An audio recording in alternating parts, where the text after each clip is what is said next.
Hi, this is the Be Well with Michelle Greenwell podcast. Our heartwarming conversation is designed to lift you on your wellness journey. Grab your cup of tea and enjoy the podcast.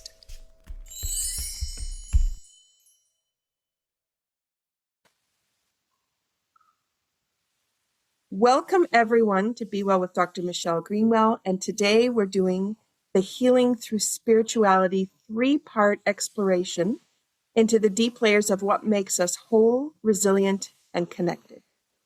And I'm so excited to bring you on this journey. It's a spiritual architecture of being human. It's about our wiring, our inner guidance, and the energetic intelligence that shapes every experience that we have. And this series emerges from a collaboration that I've been doing with my dear colleague, Ann Smets. And Ann, thank you so much for coming to share in this conversation. It's a great pleasure. Thank you for having me, Michelle. Together, we're going to invite you to look beyond the typical pillars of wellness. Usually we're looking at physical, nutritional, mental, and emotional, sometimes chemical as well. And we're going to step into the dimension that holds the deepest truth for us of who we are, and that's our spiritual field. And we understand, when we can understand this part of ourselves, everything else begins to make more sense. So let's dive in a little bit to who is Ann, so you know who we're talking to and the expertise that she brings to this conversation. Ann is the owner of SoulTEA. Let me say that again. Ann owns SoulTEA. There we go. I'm not sure where that other word came from. And Ann is a spiritual mentor, an intuitive visionary, and she holds a sacred space crafted for those who are ready to awaken their truth and their soul's purpose and path. And she has a unique gift because she goes deeper into the layers of the person, helping them reconnect to parts of themselves that they might have forgotten, maybe they abandoned, maybe they just tried to avoid, or they don't know how to trust. And through her company, Ann offers transformational experiences that guide people back to their authentic essence. So I just want to share a little bit of some of these, because as you're thinking about spirituality and what does that mean to you, and it's always been an elusive topic, here's some of the ways that Ann has brought around packaging of her skills so that you have an opportunity to really dive into this aspect of yourself. So she has her temple school, which is about the remembering. It's a 6-week sacred immersion into soul remembrance, Taoist wisdom, energy work, and embodiment. And it's a living column of light supporting your spiritual evolution in accelerated times. Each week she includes live gatherings, rituals, inner temple practices, multi-dimensional activation, and a deep recalibration of the soul field. So this is giving you an opportunity to return to your inner radiance. She also has a 21-day transformational journey that you can do, which is called From the Caterpillar to the Butterfly. So a 21-day program about craving energy, ease, and getting renewal. Each day she offers a simple soul-aligned insight, a body, mind, soul connection practice, and a 1-minute daily hack to shift your energy instantly. This program is ideal if you're overwhelmed, exhausted, longing for inspiration and vitality, and it gently guides participants back into alignment, empowerment, and joy, moving one day at a time, with 21 days being the opportunity to think of a new habit and to be able to hold on to it. Her private sessions and her light body work allow you an opportunity to work one-on-one and just bring that soul connection forward. She can do energetic recalibration, emotional integration, spiritual remembrance, intuitive activations, and soul path clarity. There's a lot packed into this, and Ann has been looking forward to 2026. And do you want to share what's on the horizon for Soul Journeys for 2026? Yes, thank you, Michelle. So exciting, isn't it? I have, I'm expanding my services a little bit as I evolve myself and as I work closely with my clients. I got to discover that for some people, the energy work, especially because it's remote, is a bit too far off, or is they're hesitant to take that first step. So or people who are already in program with me, I noticed that when we look into some astrological aspects of their soul, it brings the picture and the program nicely together. So, with my background of the studies in universal healing Tao, traditional Chinese medicine, that's where it all started for me. I will offer as from January an Chinese astrology report, which is called the Four Pillars Bazi report. It's not just about what's your Chinese astrology sign and what has the year ahead in store for you. No, we go a lot deeper. And we're going to analyze all your elements and your soul essence, because it's not just the year that you were born, but also the month, but especially the day is what interests me, is an indication of your true essence, your soul. Who am I? And it makes a lot of sense. And then we look at the elements. So, which are the five elements which are in traditional Chinese medicine: the fire, metal, earth, wood, and water? And how are they developed at your birth? And of course, those elements relate to your organs as well. So it gives us a really clear understanding also on your physical health path. Where do I need to pay attention to in order to create balance? What of the elements, which organs are weaker? Because that can be done expressing some physical discomforts that keep coming back, and or emotional. So it's fascinating way to really get to know you from the inside out. And then also looking even a bit more deeper into the universe is the reading of the Chiron wound. Our Chiron wound is an aspect of, I would say, our shadow side. So this is also calculated on the position of the planetoid Chiron at your moment of birth. And this is always an indication of where is my shadow side, where is something, like I would always say, you take one step forward, three steps back in life, and it keeps on repeating. And how it comes, that is really where we then put the spotlight on.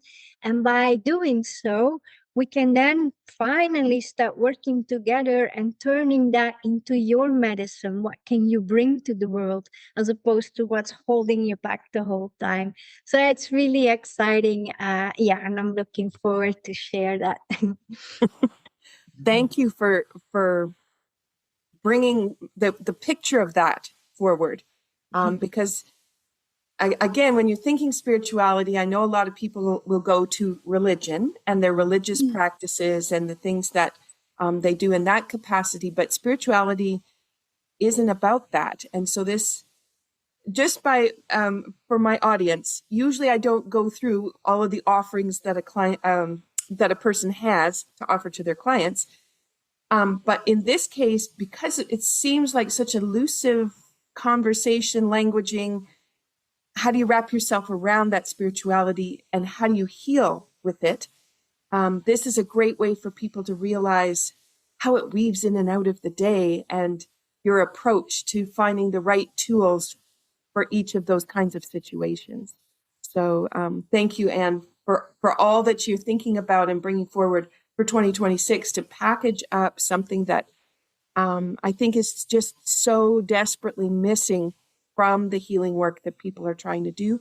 And there's daily self-care practice. So, yeah. Okay, before we dive deeper into the conversation, we have not brought the tea on yet.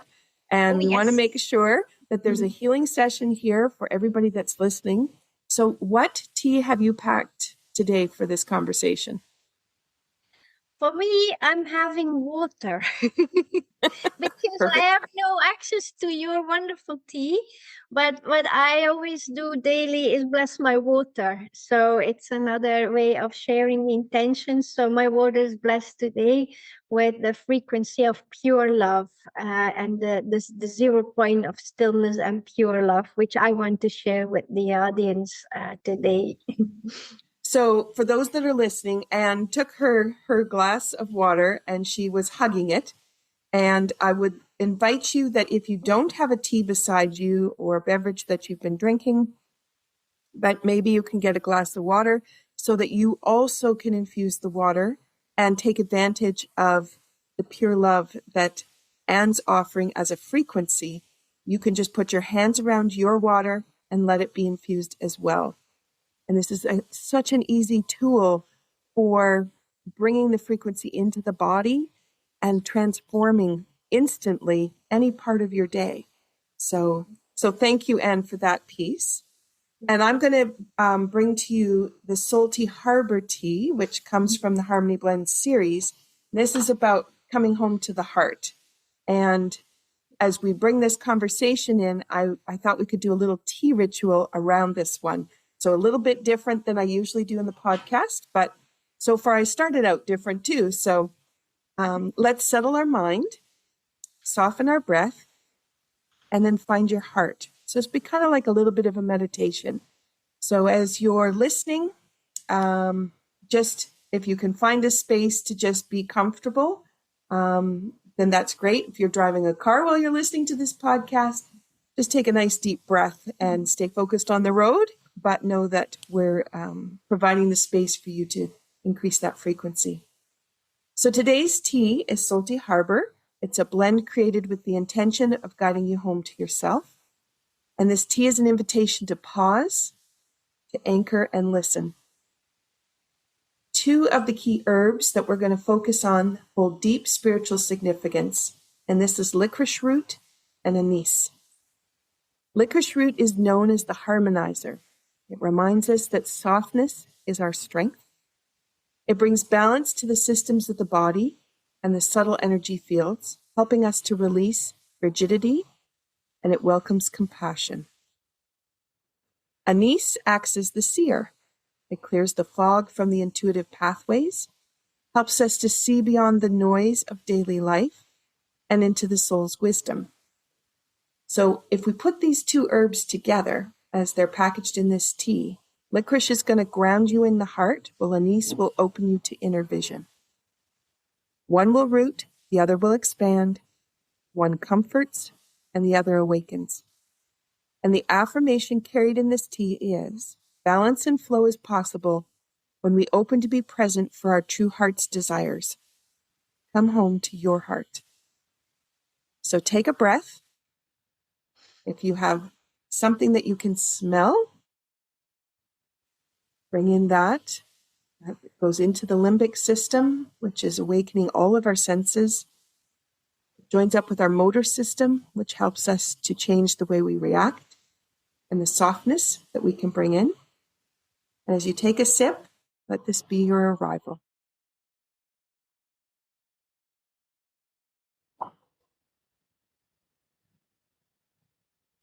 Oh, I love the ingredients in this blend.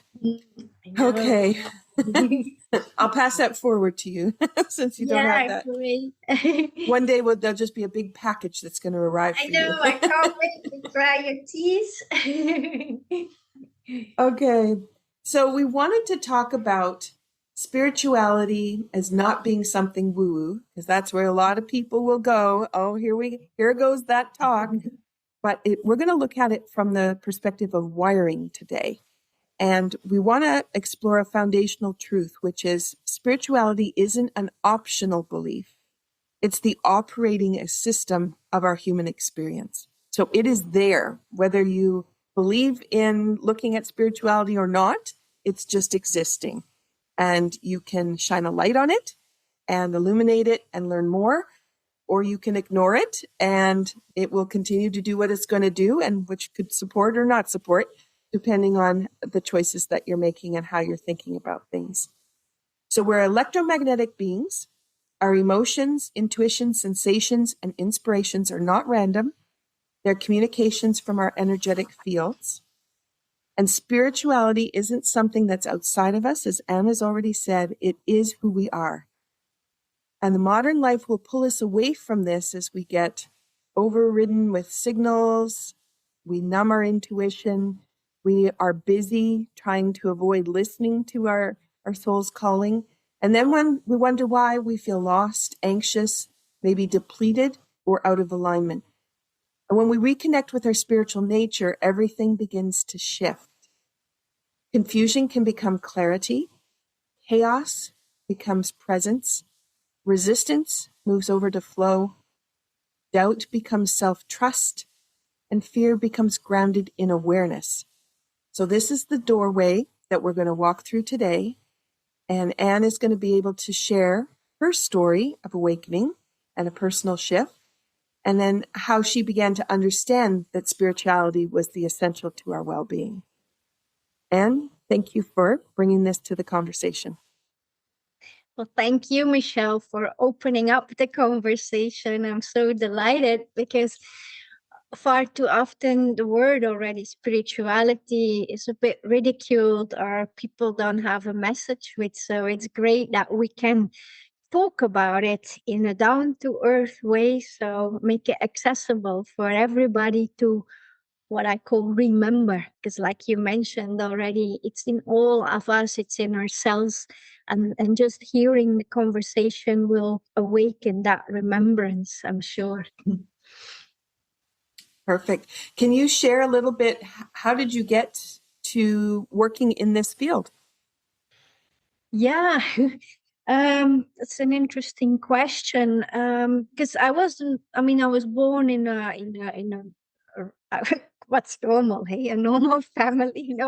My parents were actually both self-employed tailors, so I didn't really get any education, so to speak, from that. But we go through life. I must admit, I love my parents dearly because what they did offer me throughout my whole life was respect and freedom of choice to become who I am. And I think that was a massive gift.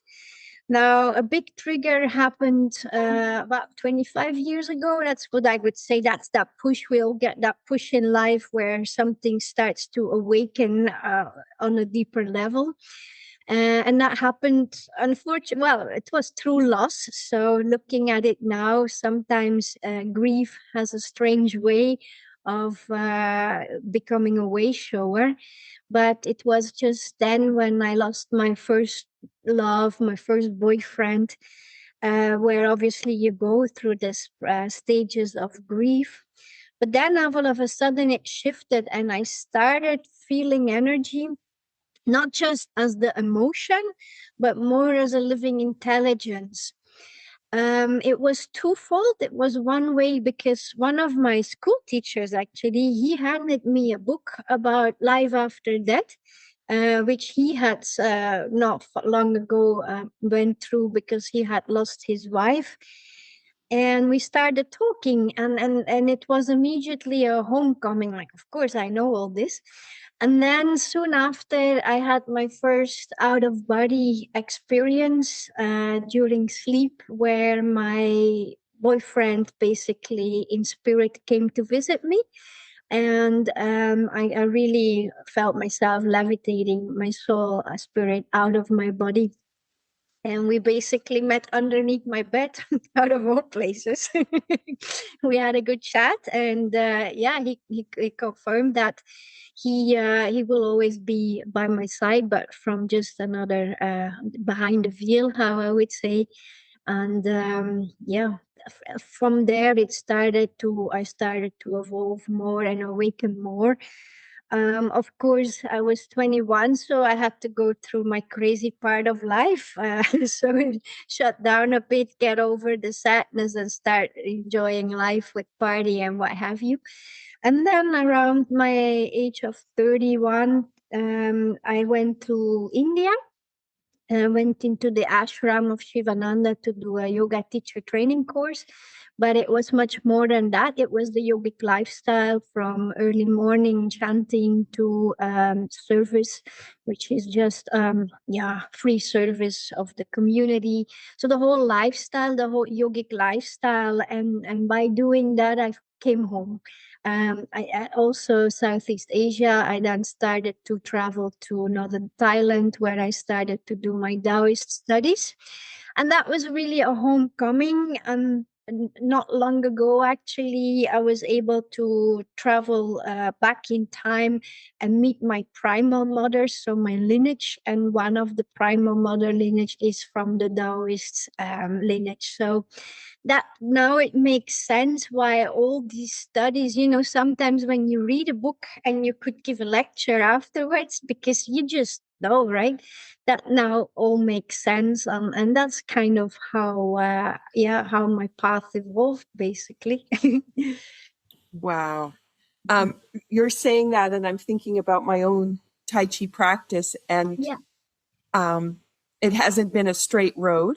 I did Tai Chi, I walked away, I came back, then I walked away for over a year, then I came back, and then I came back with such a vengeance, and it's led the way that I transformed everything.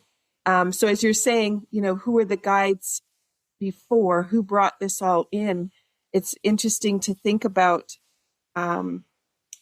as people are listening, these ideas that might pop into your head where you go, yeah, I was doing that in and out, or that is a topic where I have a lot of knowledge and I don't know how I know it. Or you say it definitively, even though you have no idea, because you've never looked at it, but somehow you know how to say it with integrity, I guess is Yeah. the way. Yeah. Interesting.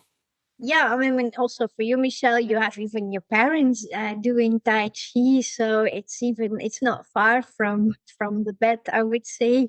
And now reflecting back, my dad, when he was in his 40s, 50s, he did yoga. He had lots of old yoga books he gave me a couple of years ago. So yeah, it's there, but sometimes with people it kind of get lost or forgotten, or life takes you on a different path. But it's these little nuggets, these nudges, that can be very meaningful to get back on track and to really get on your soul's alignment. Mm-hmm. Wow. All right. If we were to dive into what spirituality means to you and then what it might mean to other people, can you shed a little bit of light on that? Yeah, to me, it's not something that we learn or read in books, but for me, it's more an awareness, a conscious awareness of the interconnectedness of all things. That's how I see it. Like you mentioned, we're electromagnetic beings, human beings, but we live on an electromagnetic planet, Earth, into an electromagnetic universe. So when we start to see or sense the connectedness of our breath with the stars, with the trees, maybe more easy to recognize with your pet, your cat or your dog, um, then everything starts to shift. So that's for me what spirituality is. It's a conscious awareness of the interconnectedness of all. Um, Conscious is also very important, because if we look back a little bit more scientifically backed as well, studies show that 95% of a human's waking hours we live in our subconscious state of being. And that subconscious mind, that's the area where we've got all the old programs. It's like an outdated software program that's never been updated, because we get all these old beliefs already bringing on from past lives a lot, but we can pick them up from our parents, our school teachers, our government. There's so much emotion of fear hammered into us now, limiting beliefs like you've got to work hard for your money, things like that. Those are all old programs, and we just take that for granted because that's 95% of how we would operate without knowing, as there's no blame. But when we start to become aware of that and consciously say, hang on a minute, this is not how I operate, this is not who I am. And then you start to be able to open up that field and be guided by nature, by what you see in your pet, learn from your partner or parents, maybe become to see them as maybe your teachers, your peers, but out of a state of pure love. And that to me, it's a whole lifestyle, a concept of awareness. That's how I would say, that's how I look at spirituality. As you were describing that yesterday when I was doing Tai Chi, one thing about Tai Chi is I do have the 108 moves, and a lot of people say, oh, it's too much to remember. I just want to do a short form, thinking of it like an exercise. But when you do that form, you get into the movement pattern, the body recognizes it, and everything can let go because all you're doing is moving through that pattern. You know where you're going next. The muscle memory is there.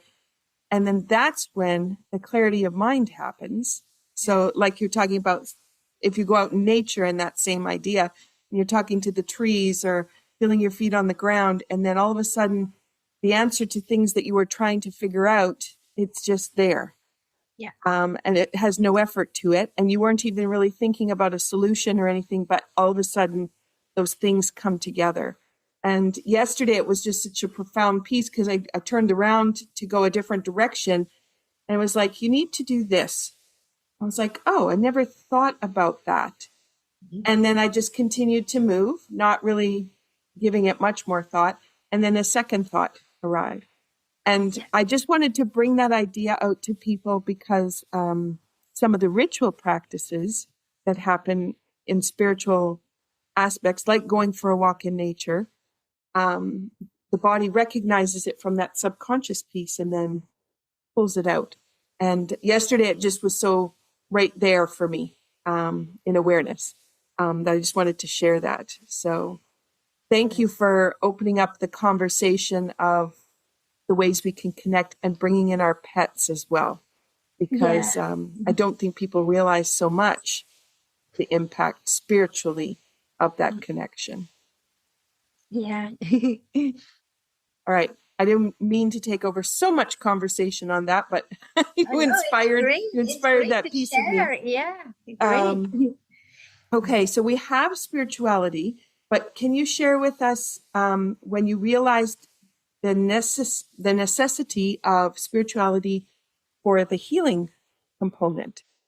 Yeah, because that's very often where it starts, right? The way we look at it, and how I work as a multi-dimensional conduit and guide for people to heal. Very often it starts with the physical because we're much more than what we can see with the naked eye. We're not just that, how I call it, our body suit, what we got here to play with while we're on Earth. But we have the different layers. So we've got we've got the physical, emotional, mental, spiritual and karmic layer of our being. But we zoom in and very often it starts with physical triggers, pains, aches, or what have you. And that's how it started also with me when I really started to transform. That was for many years I had these debilitating migraines. And initially I thought it would be hormonal, so I didn't give much thought of it. And the migraine came, you take a painkiller if it's too bad and you carry on. And then also I got once some blood tests done and with my naturopath, and I had a thyroid imbalance. So the thyroid was functioning too low, hypothyroid, you call it in English. Mm-hmm. And so we had the conversation, and this lady was really already quite much more into natural healing as a general GP. But then she said, okay, for this thyroid, you're going to have to take this medicine that I have. And I was like, well, And for how long then? And then she said, oh, that'll be for life. And that answer, that just made the click in my head, like, this cannot be right. When I walked out of the office, I said, there gotta be another way. I'm not gonna take medicine for life. That was kind of my inner voice that came through. And I started to delve deeper into something that I was using already for several years and still do rigidly daily. It's essential oils, aromatherapy, because I'm also a licensed aromatherapist. And I just knew that aromatherapy, because it's the essence of a plant. So it's basically what you have in your bottle is like the immune system of a plant. So I'm like, this is what I'm gonna try. And I had a few nice blends from a very good brand, an organic brand that I started using. And surely enough, a year later, I was back, the thyroid was back to balance. So that was the first, yes, this is how we do it. As for the migraine, it was a bit more complex than that. I had to go through the whole journey until then the point of a burnout. And this was because it was in times where my mind was still, the monkey mind was the boss and was saying, you know what, you still need a good job with security and safety financially with the regular income, as opposed to just do your woohoo work, right? Because I didn't get much support from my environment. So that's what I did. But I just burnt myself out. I crashed. And the migraines became worse and worse. Each time I sat at the desk, this was an office work job, and it was just, I couldn't move anymore. So that was one day I said, that's it, I stopped. This was my soul really now talking to me like, Anne, stop, that is not you. And I listened finally, thankfully, thanks to a very supporting husband who supported me in the decision to quit a job security and a regular income to start tapping into our saving money to be able to follow my soul's journey. So it obviously has sometimes risks involved and brave decisions to make and to be surrounded by the right people. But these are all conscious choices that you make in order to then, yeah, find your balance, your coherence. And yeah, it's only gone better and better since then. And you said something really important, which was, the physicality, what we listen to. So are we going to listen to the physical symptom and then dull it by adding a medicine that's going to take the symptom away, but not solve the problem? Yeah. Or are you going to be willing to look at the problem and then see how the symptom can be erased or lessened? And so many people, they'd like to blame someone else. It's their fault that all of this is like this, or they want to ignore it because they don't actually want to admit it's their fault. Yeah. It's our own habits and our own personal, the way we do things that has got us to that spot. Yeah. And sometimes our viewpoint, because if, you might be at a desk job that doesn't suit you, but it might be the only choice at this point. But how you look at that opportunity and what you do with it, it can just be so empowering. But we definitely have to have a different lens that we're looking with. Yeah, exactly. It's finding the balance, right? Because I obviously not everybody can just change their situation in a day or two, but it's becoming aware of where is this trigger and how can I start balancing it. And often you can't do that alone. I was also supported by colleagues, energy work and what have you, and still am.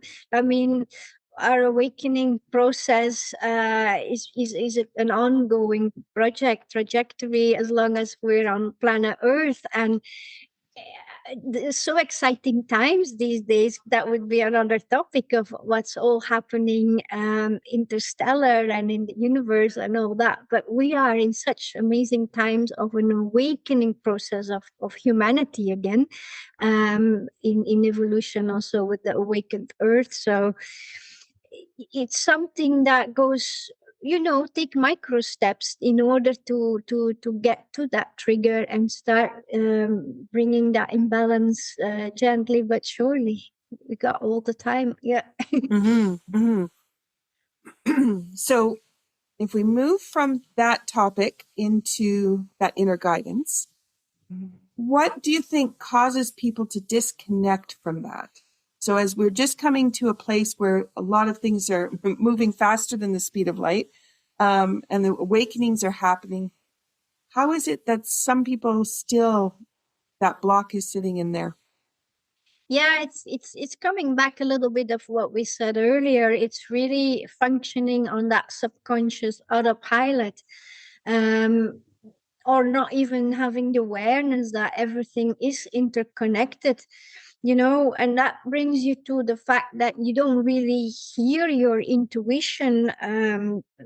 Little voice is always the conditioning that you hear, because that's what you hear time after time after time. So eventually you get to a state of almost, I would call it survival mode, and that's really a mechanism that's happening a lot. The alarm clock goes off, you jump out of bed, you you drink your cup of coffee, you drive you sit into traffic, you go to work. It's survival mode, and obviously this is not good for our central nervous system, because we are constantly in that fight flight state of being, where our intuition has no chance to be heard. So yeah, it's just it tries to whisper through, but we just don't hear it. So if we already take that first step, like, okay, I want to get out of my rat race life, what can I do to change that? That's an amazing, that's already a winning by itself. And then find the right people that can support you along your journey. Yeah, that's how I experience it. I was just thinking about something I said that has to do with the tea, and it's that sense of smell bypasses the nervous system and goes into that limbic system, so the area you're talking about, and awakens all the senses. So the practice of, my son would say coffee, but that practice of taking the time to be present with that first action in the morning. What do you smell? And maybe you go over to a plant that you have, or flowers that are blooming, or you step outside and you smell nature. But that awareness of that sense of smell to move into that limbic system, connect to the motor system, which then is, do I really need to fight and run? Or can I just relax and just be present? And setting up that practice. And it doesn't seem like it's much when I'm introducing tea. It's like, oh, yes, smell the tea and then sip it. But there is a whole piece in there that is a spiritual piece. Yeah, absolutely. And then and a great example that it doesn't have to be complicated. It's these little rituals, and if you don't like to drink tea or coffee, if it's just water, you can charge your water. If you live in a busy city and have no nature nearby, use aromatherapy, use essential oils. We have them on constantly, because indeed it immediately goes into the limbic system. It's also so connected with memory and feel good motion, etc. I think a lot more offices will need to use aromatherapy, and have their meetings outdoors. But yeah, that's another discussion. That's a whole other discussion. Yeah. A good one. But yes, absolutely, you are right. Okay, to stay in the conversation we know we want to have today, can you tell me a little bit about what signs people might notice if they're feeling spiritually dehydrated? Yeah. Again, it starts with little signals, and if you would compare it with Wi-Fi, for instance, it's an interrupted Wi-Fi signal. It's not the full blast that we're expecting these days, but you start to feel maybe a bit flat, uninspired. Yeah, you need to come up with a new project, but inspiration doesn't happen. You might feel that you can't stop the mind thinking. Overthinking is a very common sign of dehydration. Literally, also when our brain needs a lot of hydration, by the way. um, and another one that I notice a lot, more and more, is that you would be start looking for validation outside yourself, validation or entertainment, or inspiration, but always outside yourself. So instead of going inside, and the fact of doing that, always bringing that energy outside yourself, it's gonna end up with chronic fatigue, or you're just gonna be emotionally flat. So yeah, that's what I feel is signs of, yeah, that disconnectedness. And then you feel like, where's my purpose? You kind of lost track along the way. You don't see anymore the trees in the wood, or how you you say that in English. Yeah, that's how those little signs you can pick up and say, yeah, this might be something to look into. And most people would then go, I need more vitamins. Yeah, I need to eat better. I need more greens. Like they'll immediately move over to nutrition.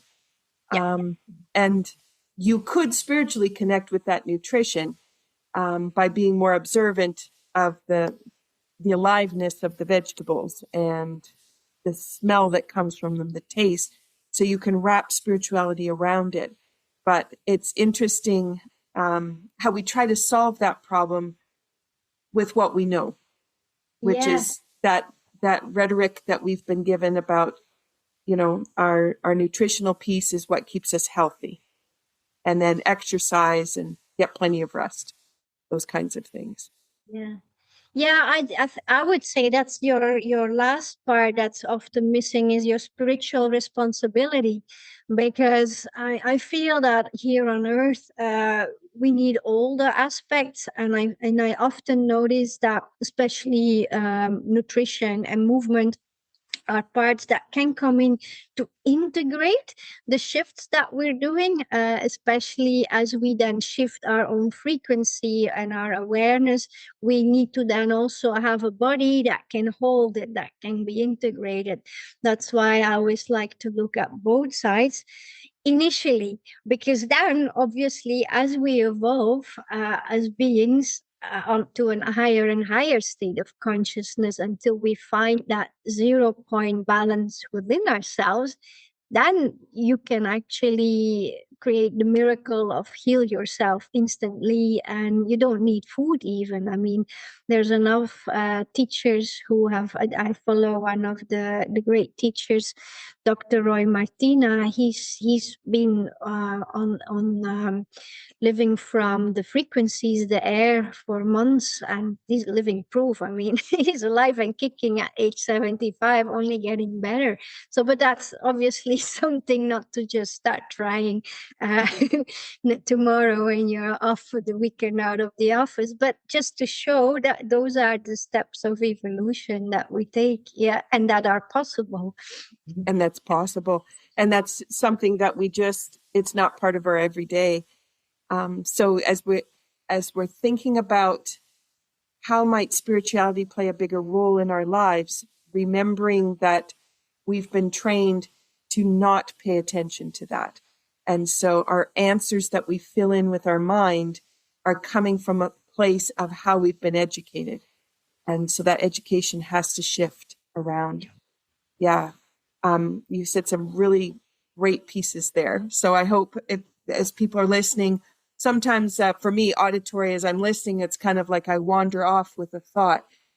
to go back and then pick up again, because there were some really key pieces of what you said there that I'd love for people to really snatch onto and hold on as they're thinking about how their day can be led from a spiritual aspect instead of from a busyness aspect. I guess that's the way we've been taught, for lack of better words.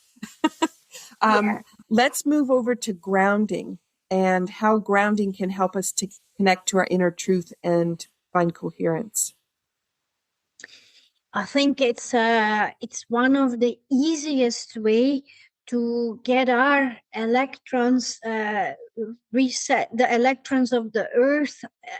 Actually, it's interesting. I didn't mention that, but there's also science shown that the trace minerals that we find back in nature, but also in the universe, are to be found within our own cells as well. So it's a constant communication. So grounding immediately connects our electrons with the Earth's electrons, and the magnetic field instantly brings our nervous system to a calmer state of mind. And that's already one way to come back into that heart coherence, that pace of rest and calmness. Yeah, one of my clients, she says, and the only thing I need to do when I'm a bit getting emotionally overwhelmed is go for a walk for a half hour, and it immediately resets us. So it's very important for me. I get my inspiration instantly when I'm out in the woods, not from sitting behind the desk. So it's just the intuition that kicks back in immediately. And that's so wonderful. So grounding is very important so that we stay balanced, that we're not going to start wander off too much, because maybe sometimes people who have a very developed open crown chakra, pineal gland, and have easy access to universal frequencies, messages, what comes in. But then it's also important to keep ourselves grounded so that we can integrate that we can digest it, and that we because after all, we're still here in a 3D shifting into 5D reality, but it has to become something that we can work balanced with whilst we're here. You said something interesting there. And, I understand grounding. I work with grounding, but I hadn't actually thought about the copper, the manganese, the magnesium inside of us connecting to the earth. And it's like it's going back to its source. Yeah. And I hadn't thought of it in those terms, because usually it's just I need more magnesium because I have a leg cramp, instead of thinking about that disconnect to the earth. And if I was able to bring that connection in, how those, just by bringing awareness to those elements, how quickly they go, thank you for, shedding a light on me. I'm going to light up now. And usually it's like forgotten, just kind of falls away. Yeah, I mean, for me, the simplest way also to reconnect is barefoot walking. Walk barefoot if you can, if you have a garden, or not. If you go walk in the woods at the weekend, take off your shoes for a bit, start walking barefoot. It's an instant reset. It was amazing. I'll just quickly mention, I had this experience last summer. I was invited to go work in the Maldives, a place that I had never been. But what was amazing is that it was Six Senses resorts, and their philosophy is barefoot philosophy. So all guests who arrive at the resort on the speedboat to the hotel, they get a little bag and they're invited to put their shoes in.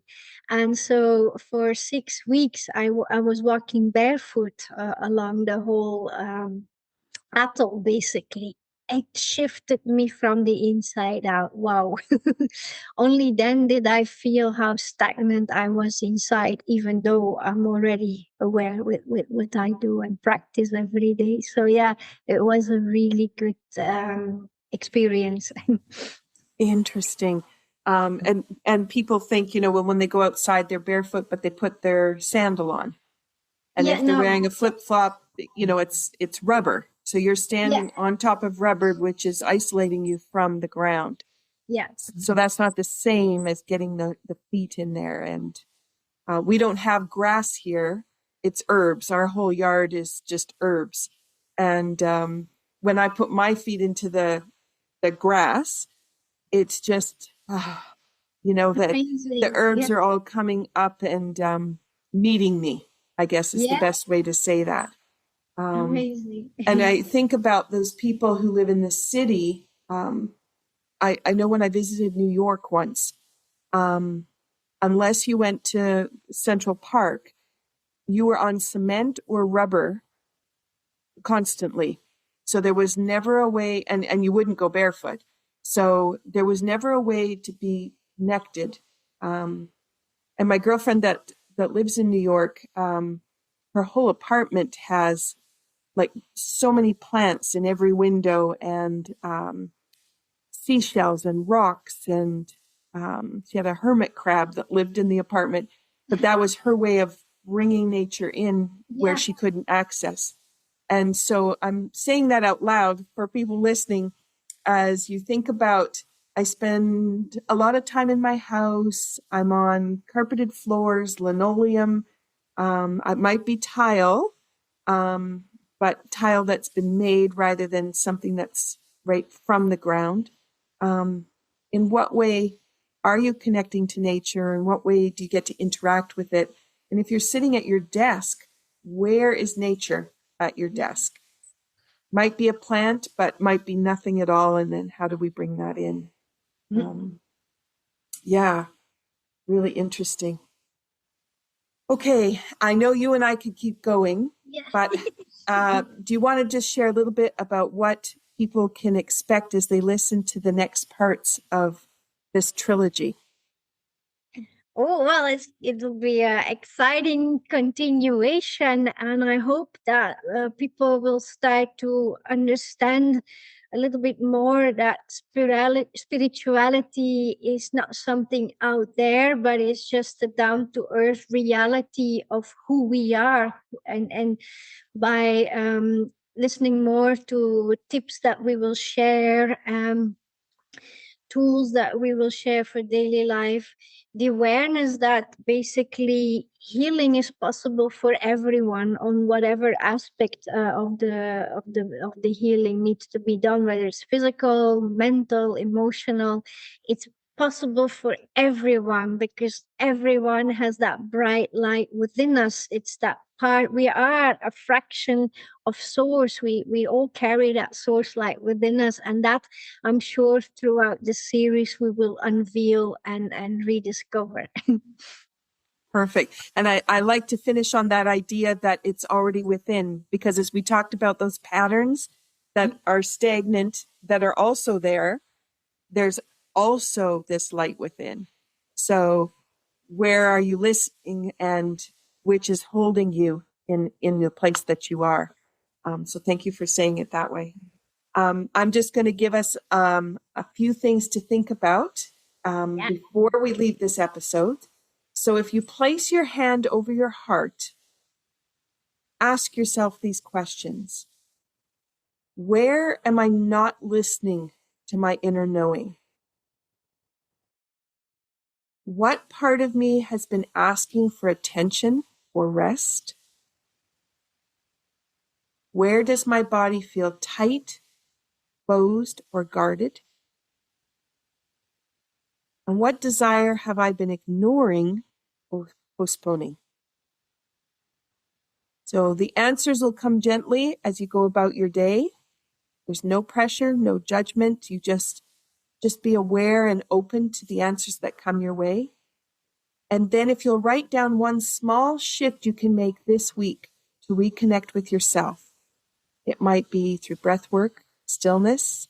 We talked about walking in nature or bringing nature to you, or simply choosing to pause before you take an action. And then this will be the first step in returning you to your spiritual wiring, which prepares you perfectly for episode 2, where we're going to explore that energy body, the hidden architecture of our inner world.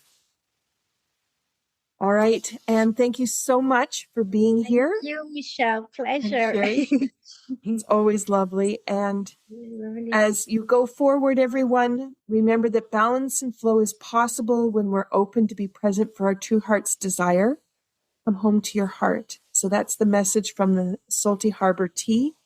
We look forward to sharing with you in episode 2 to eliminate the energetic pathways that are going to shape your mind, your emotions, and your life experiences. And until then, we encourage you to be gentle, be curious, and as you start to discover yourself, be comfortable with coming home. Take care, everyone. Thank you. Thank you for listening to Be Well with Dr. Michelle Greenwell. There are a couple of resources I want to just point out.